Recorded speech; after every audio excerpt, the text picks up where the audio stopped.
Okay, so in today's powerlifting programming video, we're going to be talking about microcycle design. We're going to be talking about what is a microcycle, things to take into consideration when designing the microcycle, and how to best schedule things throughout the week to create as much predictability as possible.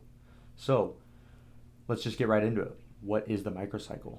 And the microcycle is essentially referring to a week of training. You're going to hear the terms microcycle, mesocycle, and macrocycle thrown around a lot in the coaching space. And these all just refer to different periods and time scales of training. So a microcycle is going to be the smallest of those. That's going to be a week of training. So you're going to hear me use the terms microcycle, week of training, and training week interchangeably in this video. So if I use any of those terms, I'm essentially just talking about the microcycle or a week of training. A mesocycle is multiple microcycles put together to create what most of us refer to as a block of training. So this is going to be anywhere from 3 to 6 weeks or more, but I'd say 3 to 5 weeks is probably that sweet spot for most coaches in their systems. And then a macrocycle is multiple mesocycles put together to form a more longer overarching schedule throughout the year. So this might be a meet prep or an off season. So this video will be only referring to microcycle design. We're not going to be talking about mesocycle and macrocycle. That can be a video I can maybe do down the road if anyone's interested in that. But today we'll be talking about designing a singular week of training to create as much predictability as possible. So if creating predictability is the goal when designing a week of training, how do we do this? And one thing you'll see a lot of coaches do is they'll actually label days, primary, secondary, tertiary, and so on. And this is done in a way to, I guess, designate to the athlete which days we predict will be the strongest and which days we want to be the strongest. And then it scales backwards from there. So as an example, if a lifter squats twice a week, and Friday's the primary day, and then Monday is the secondary day, we're going to do our best to set training up so that Friday is strongest week in and week out. And then we're going to use Monday and set that up in a way to help Friday's strength peak each week. So that's going to look different for different lifters, and we'll get into some different examples, practical examples, some real life examples. But the same thing goes for all the lifts. If a lifter's bench presses 3 days a week, we're going to have one day be the primary day, one day is the secondary day, and one day is the tertiary day. And typically the primary day is going to be the highest stress day. It's the day we want to perform the best, but it's also typically going to have the most workload overall. Then the secondary day is a step down from that, and then the tertiary day is the lowest workload and lowest expected performance typically when we're designing a week of training. So we're going to get into the spreadsheets and get into some examples, and everything should start all coming together. Okay, so getting right into things with the examples. This isn't necessarily how I would schedule things throughout the week. This is just a basic example to show the differences in workload between days that we might run into. So to start things off, there's a 3-day-a-week bench press split. The primary bench day, we have 4 total sets. So we have a top double at RP 8, and then we have a 2x5 with a percent drop from the top set, which will bring things to about an RP 7. And then we have a 2x5 percent drop, which will bring things from a 5.5 to 6 RP. So top double at 8, percent drop, 2x5, percent drop, 2x5. On the secondary day, we have a top set of 5 at RP 7.5. Then we have a 1x6 with a percent drop from the top set, which will bring it to about a 6.5 RP. And then 2x6 which will bring it to that 5 to 5.5 range. And then on the tertiary day, we have ascending triples, which go RP 5, 6, and 7. So first thing we notice, on the primary day, we're doing 5 total sets. On the secondary day, we're doing 4 total sets. And then on the tertiary day, we're doing 3 total sets. So we're pulling a set out each day. Now, not to say you would always do this. This is just an example to show differences in workload. The primary day, we're also touching some higher intensities. So we're going RP 8 here, and then we have 2 sets of 5 at RP 7, and then the 2x5 at RP 6. On the secondary day, we're only going up to a 7.5 RP, which is pretty close, but then all the backdowns are also going to scale backwards as well. So this backdown set of 6 is basically going to be a 6 to 7 RP essentially, and this is going to be in that 5 to 5.5 range. So all the backdowns are just slightly lighter on this day as well in terms of the proximity to failure. And then on the tertiary day, again, pulled a set out, and we have less, the RP is lower, so less intensity. as well as we have a load limiting variation. So we're also going to just be limiting the weight on the bar just with the variation work. So this just shows different levels of workload that we might see across a week and how that can scale accordingly. Next, we'll get into examples of different ways you can set these days up. Okay, so what I like to do when designing a week of training is I like to have specific goals in mind for each day, and I like to know specifically what we're trying to get out of that day and how it is going to help create predictability leading into the primary day. So, for example, we have a 3-day-a-week squatter who squats on Monday, Wednesday, and Friday. So Monday is the secondary day, Wednesday is the tertiary day, Friday is the primary squat day. And with this person here, we have a single at RP 8, which is their top set of the week. This is their top indicator set of the entire week, but also on this day. We then have a percent drop to a triple, which is going to bring things to about a 6.5 to 7 RP. And then we have a additional back down, which will bring things to about a 5 to 6 RP for a 2x4. So what we're trying to do here is we are simply exposing the lifter to the top end. We're giving them a top set. Most of the time, I'm going to keep these in that single to double range, sometimes triples or fours, but usually in that single and double range. And then the back downs are just higher stress in general for this person. We need some higher workload. This is the day they feel best, so we're going to kind of work them on this day and give them some overall fatigue. Then on their secondary day, we have a top set of 5 and then a 3x6. So for this given person, we're trying to get some additional squat volume in, but the back downs are a little bit lower stress. We're not loading the back downs quite as heavy, so the percent drop does bring it to about a 5 RP, but we're just getting additional comp squat volume in. And then on the tertiary day, it's very easy high bar ascending triples, so it'll go 4, 5, and 6 RP, and we're just getting lower stress volume and some intensity in. So it is easy work. It's only going to go to a 6 RP, but we still are loading the bar. We're still putting some weight on their back, and we're just using this to bridge the gap between days. So this day is specifically in there just as some additional skill practice, additional axial loading, oftentimes going to make the bar feel a little bit better on the primary day. Now for this lifter, we have a different primary day setup. So we have a single and then a 3x4. So for this lifter, they don't do as well with the average intensity being so high. So we still have to lift heavy as powerlifters. We can't avoid doing top sets. Now it doesn't necessarily always have to be singles. We can do other things, but we can't avoid kind of loading the top end. But with this person, they just don't do as well with the back downs being a higher average intensity like this person does, where they're able to do essentially a secondary top set. This person needs to back off quite a bit.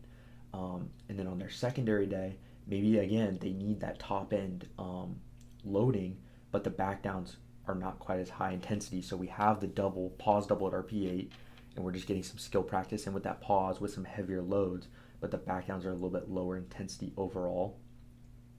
And then on this day, maybe they needed just a little bit of additional volume to kind of fill the gap into the primary day.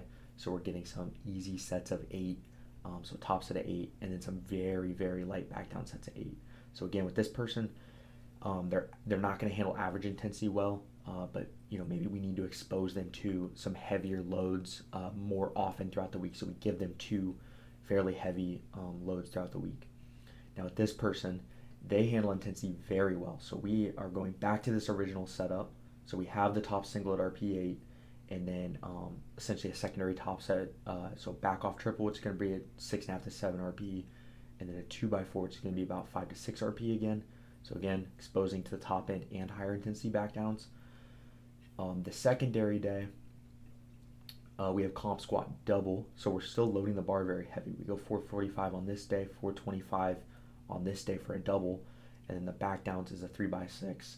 And then on the Wednesday, we have a tempo single followed by a 2x3.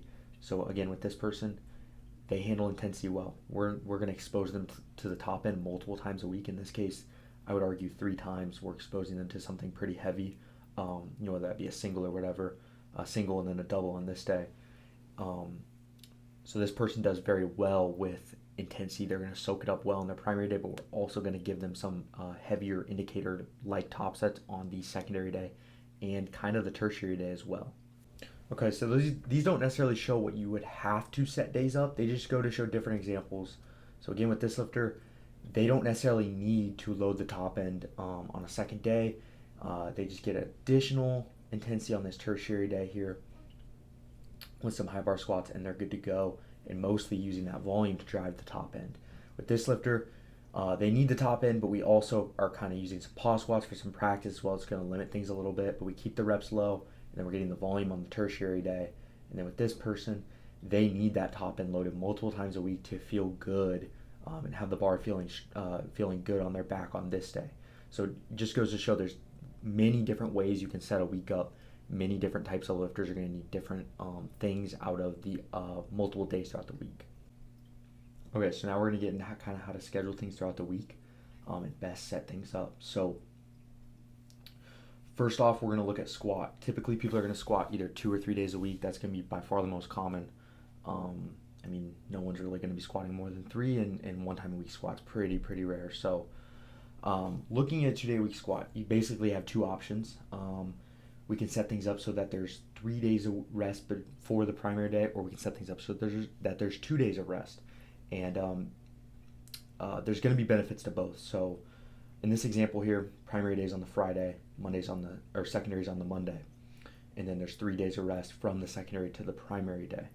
And this is going to be really good for lifters who just do really well, feeling very recovered on their primary day.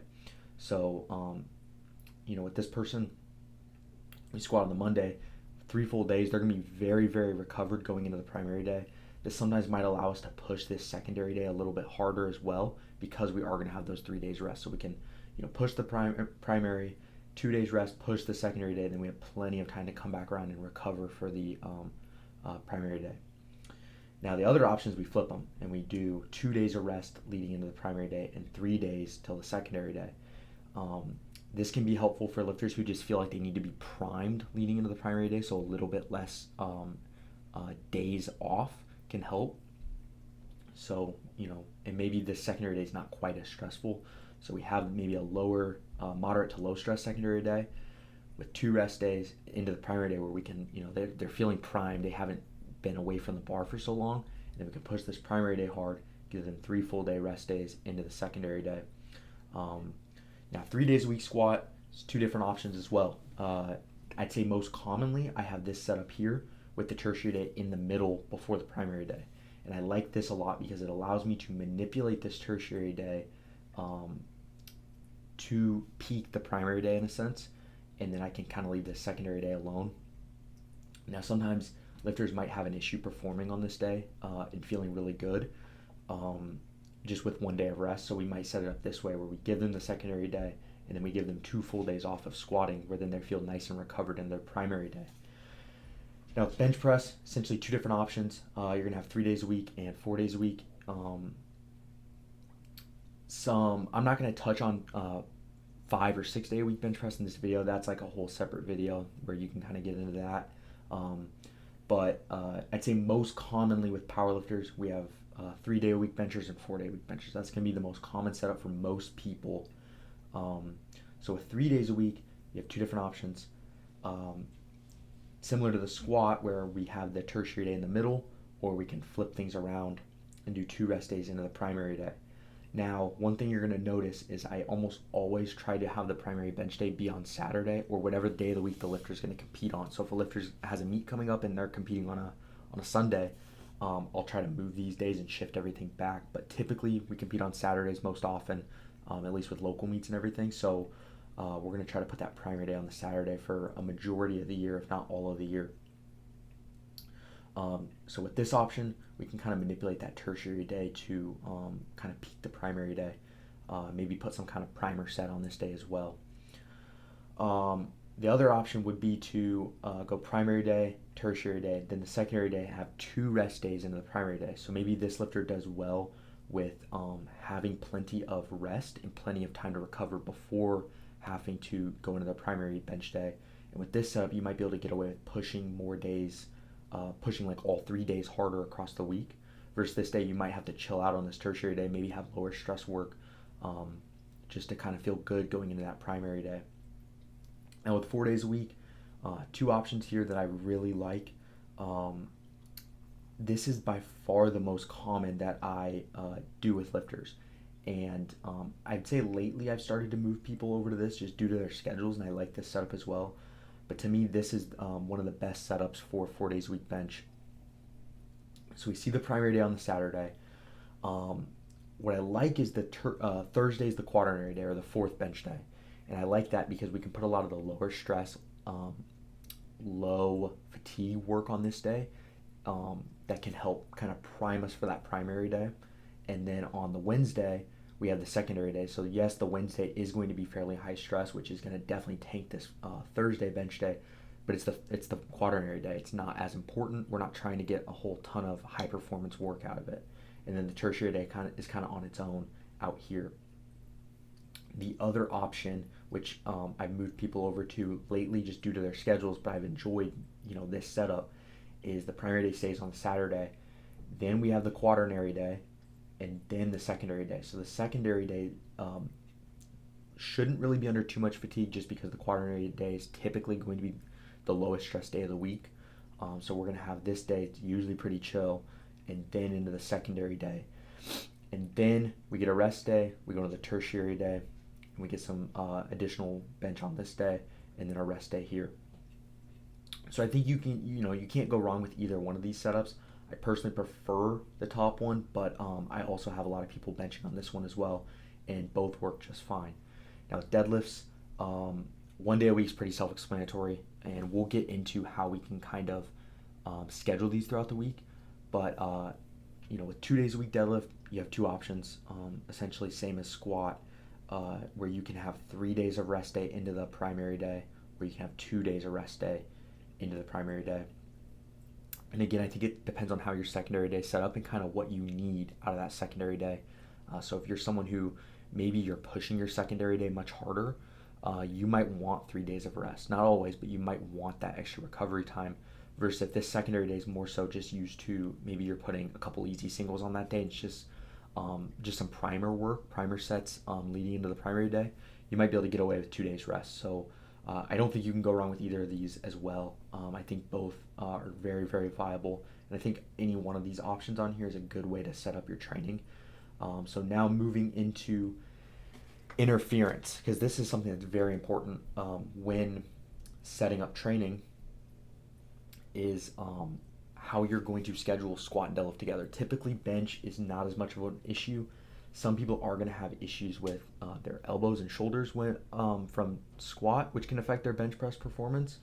So what I would do in that case is just put like the primary bench day, like the day before one of their squat days, so that you can have 1 day that's should be performing well, where you're not having shoulder and elbow discomfort. But there's other ways to alleviate that, maybe with some different squat variations, but that is for another video. So here we're just looking at 2 days a week, but you could easily insert like the third squat day in here in the middle of the week. So a couple different ways you could set this up. So we have the primary and secondary days here, and so you can do a staggered setup. One common way I set things up with a lot of people is their primary deadlift days in the middle of the week, or in the middle of the primary and secondary squat days. And again, these can scale differently throughout the week. You could, this could be Sunday, and then this could be Monday, and this could be Tuesday, and you could slide the week around. But this is just a basic example. But I like to have this primary deadlift day a lot of times in the middle of the week, because it gives you plenty of time to recover after the secondary squats, and then you still have a rest day before the primary deadlift, and then the secondary deadlift's the day after. So I like this setup a lot for conventional and sumo pullers. Another setup that I use commonly is this one. So we will put the secondary squat day on the day before the primary deadlift day. So again, kind of the moderate stress to lower stress squat day is going to go the day before the higher stress deadlift day, and then the higher stress squat day is going to go the day before the lower stress deadlift day. So in this case, deadlift shouldn't be as fatigued, should be able to kind of perform really, really well. And this I would reserve for lifters who maybe handle that lower body stress better.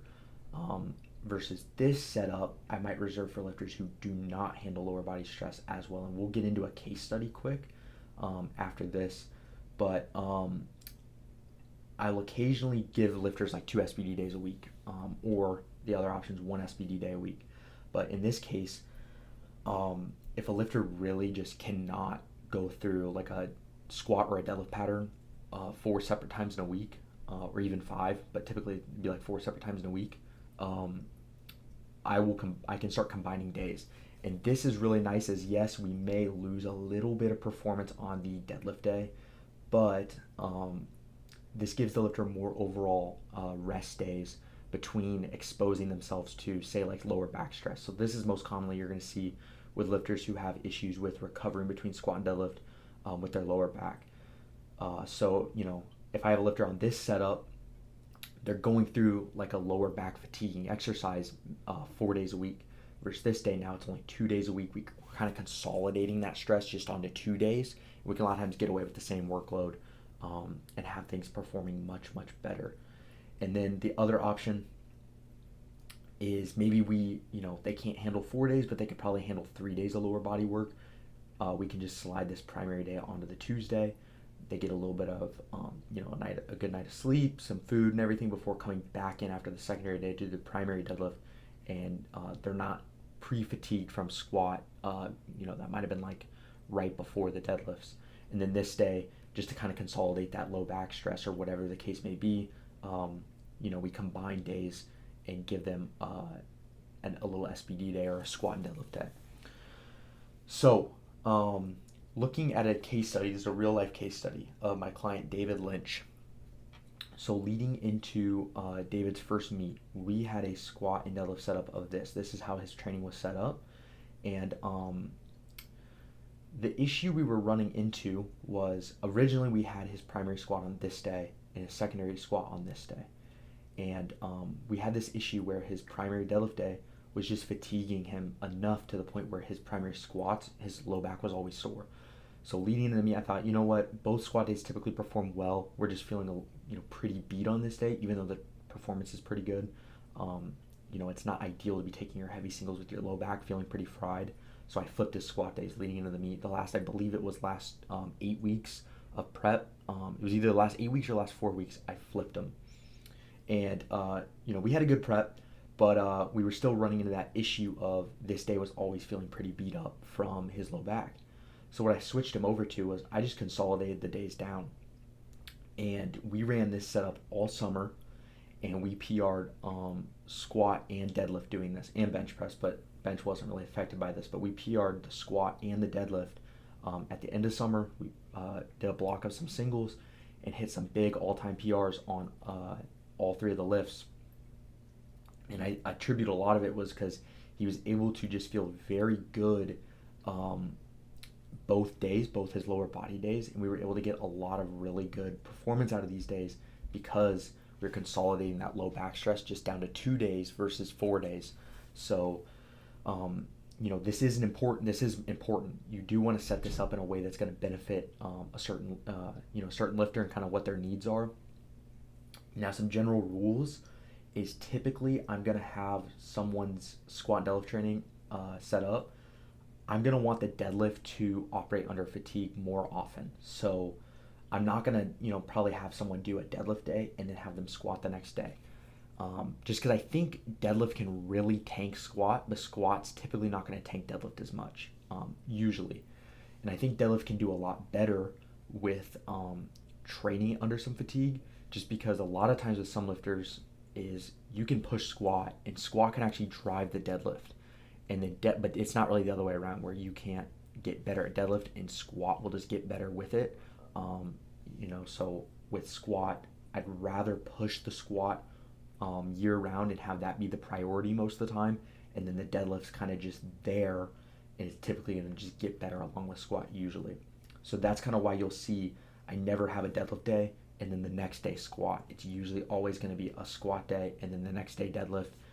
The only case you'll see the squat and deadlifts get kind of close together is this one here. We'll have the primary deadlift day leading into the primary squat day here. Typically going to do that with people who maybe pull conventional or aren't going to have as much overlap fatigue. So that's why I'm typically just gonna usually prioritize squat throughout the year. Now I will touch on accessories real quick before we get into this last part of the video, because accessories do play an important role when setting up the training week. So typically we're going to have different levels of fatigue that are going to come from different level or different accessories. So let's just say a 2-day week squatter, and we give them leg press and leg extensions. The leg press is more than likely going to induce more fatigue than the leg extensions, just due to the fact that leg press is a compound movement. We're usually loading it very heavy, and the leg extension is just an isolation movement. It's single joint. It's going to be more like a pump work. So typically, and we'll get in some examples where I might do something different, but typically I'm going to take the higher stress accessory movement and put it on the higher stress day. So I'll take the high stress, the leg press, and I'll put it on the primary squat day, and the leg extension on the secondary squat day, just because I think it muddies the waters less of fatigue. If you know the one day is already the high stress squat day, we'll put the high stress accessory on there, and kind of keep things simple. There are times when I'll get away from that as well. If someone, maybe their primary squat day is just really a lot of work to get through, I'm not going to want to necessarily follow that up with a lot of high stress accessory work. I might be better off putting it on the secondary day. And then another reason is if I feel that that accessory volume helps drive the top end on the primary day, it might be worth it putting it on the secondary day. So one common thing I do a lot is I'll put belt squat on a secondary day, just to give some additional stimulus with the belt squat, additional squatting volume that maybe we can't quite get on the secondary day, to kind of build into that primary day. Same thing goes for like bench press and deadlift. Now we are going to get into some different examples where maybe this starts to get moved around a little bit, and you'll see why I would move these around a little bit. But next we'll jump into some real world examples, real programs of athletes of mine, and their setups for a given lift. So we're going to jump into 2 examples for deadlift, 2 examples for squat, and 2 examples for bench press. So moving to the real life examples, we're going to start off with my client Calvin, and we're going to look at his deadlift. So he deadlifts on Monday and Thursday, and Monday is his primary deadlift day, and Thursday is the secondary deadlift day. So he has 3 full days of rest before his primary deadlift day. Now, Calvin's very well leveraged for deadlift. He has very long arms. He pulls sumo. He's very upright. Deadlift barely affects his back at all. In fact, squat has been the lift we've had to manipulate to kind of have his back feeling really good.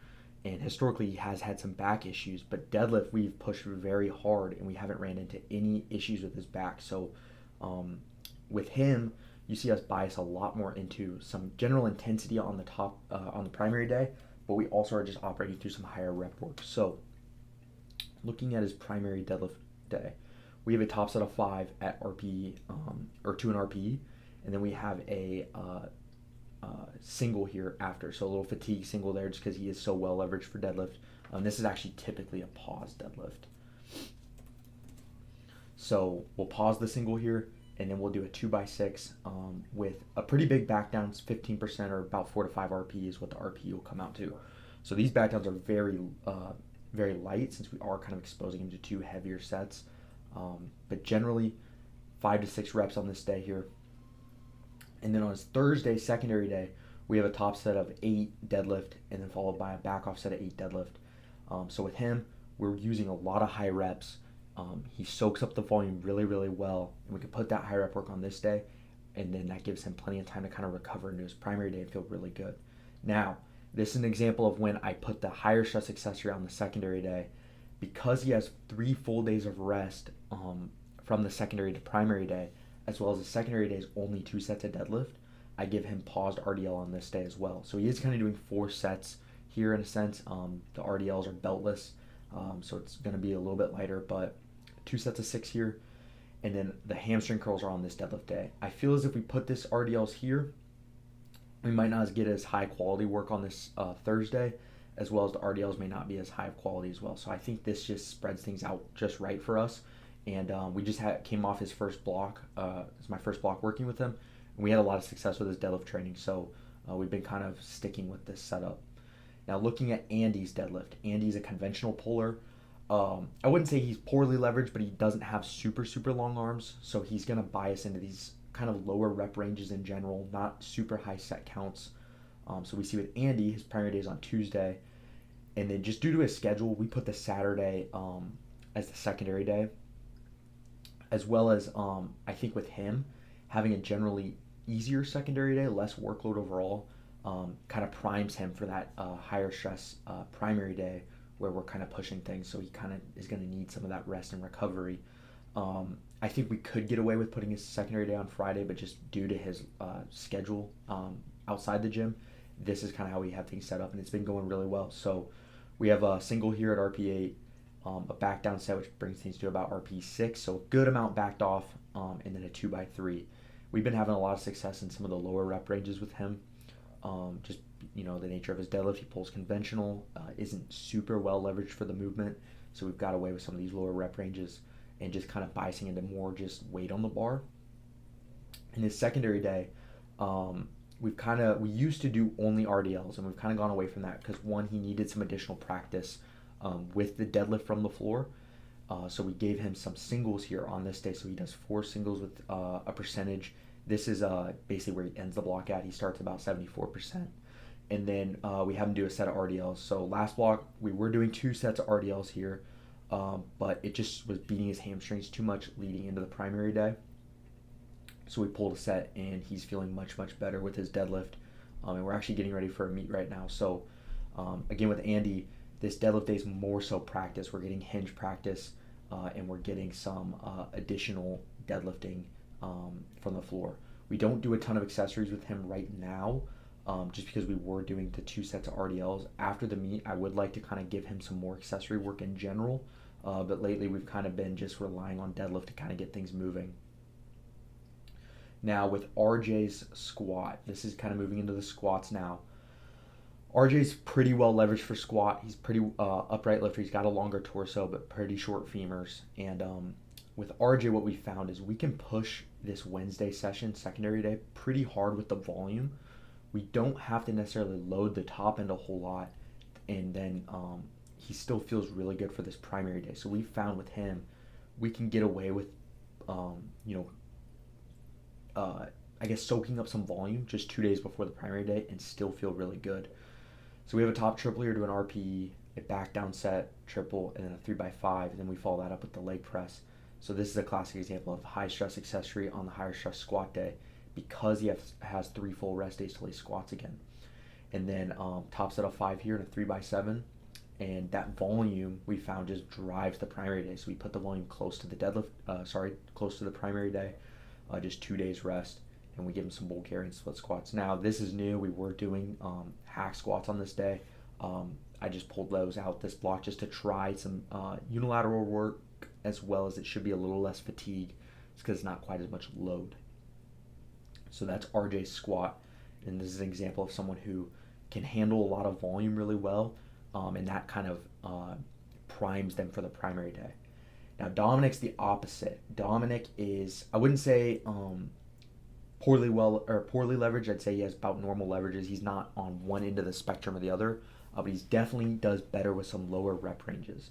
So with Dominic, we found on the primary day, which has been on Friday, we've been shuffling things around a little bit due to his busy schedule, but his primary day is on Friday, and then we follow that with hack squat, and then on he'll get 2 rest days, and then on Monday we do pause squats. So with him, we found we need to kind of do some heavier pause squat work.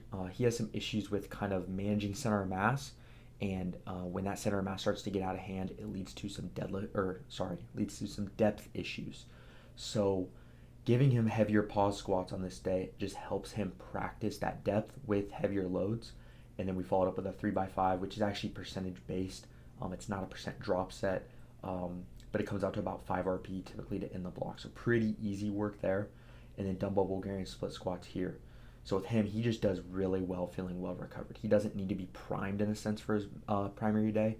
He's going to do really well, feeling really fresh, and he doesn't need anything close to the primary day to have the bar feeling good on his back. Now I got 2 different options for bench press here. I have myself. I'm a 4-day-a-week bencher. I probably have one of the more extreme I wouldn't say my bench is extreme, but in terms of my volume needs, I'd say I'm on the more extreme spectrum of the people I coach. I definitely bench the most sets a week out of anyone I coach. And then I have Calvin, my other Calvin I coach, and looking at his bench press. So first with mine, I'm a 4-day a week bencher. Saturday is my primary day. I do 2 fairly heavy exposures on this day, followed by essentially just 4 back off sets. One is still fairly heavy. So this day I'm kind of pushing a lot, and then I follow it up with flat dumbbell press. Now on my secondary day is the Wednesday, and I have a top triple here, and then back off sets of 4s and 5s again, not necessarily touching super heavy loads, and then I have machine chest press here. So the higher stress accessory work, the more compound movements go on the secondary and primary day, and then the tricep extensions fall on the Thursday and Monday. So the Monday is just some additional volume here, some higher rep stuff. I have a fairly big arch, a little bit of a shorter range of motion, so I'm going to kind of be able to get away with doing lots of 5s, 6s, 7s, 8s. And then Thursday is my quaternary day, and this is just set up to prime me for the primary day. So I have a ascending doubles into this 2x6, and these are all percent-based sets, and then some tricep extensions. So this is an example of, again, low stress accessories on the low stress days, high stress accessories on the high stress days. I think it muddies the waters, and you're not going to run into issues of like the additional machine chest press volume maybe affecting your primary day or whatever, because it's so far apart. Now, Calvin is a 3-day a week bencher, and with him, we're focusing a lot right now on just some technical stuff. So it's our second block together, and we've made a lot of strides with his technique. So his primary day is definitely the highest stress day. We're doing a top double here. We're then following it with a 4x5. Now he is doing this 4x5, which comes out to about an RP 7, but he has the option to back off more if the RP does end up ticking too high.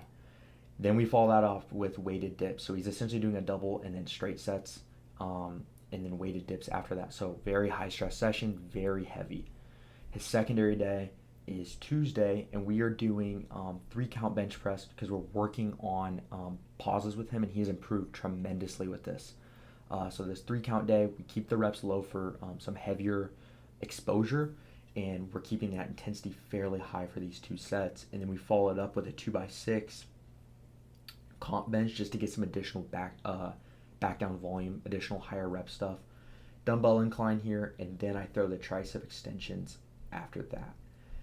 And then Thursday is his tertiary day. This is essentially his primer bench day into Saturday. So he just has ascending tempo bench work up till this RP 7 set. And then we have him basically doing arms, biceps, and shoulders. Triceps, biceps, and shoulders. So these are some just real world examples of kind of hoping to bring everything together with what we've talked about in this video. So this just shows different examples of scheduling, different examples of how we might set the week up to peak that primary day. So like everyone's secondary day, tertiary days, and etc. are going to look a little different to hopefully bring the top end out of the primary day. Okay, so that's going to cover everything I have for you today on Microcycle Design. If you enjoyed the video, make sure to leave a like. Comment below if there was any additional questions you had for me or any topics you might want me to cover in the future in a video.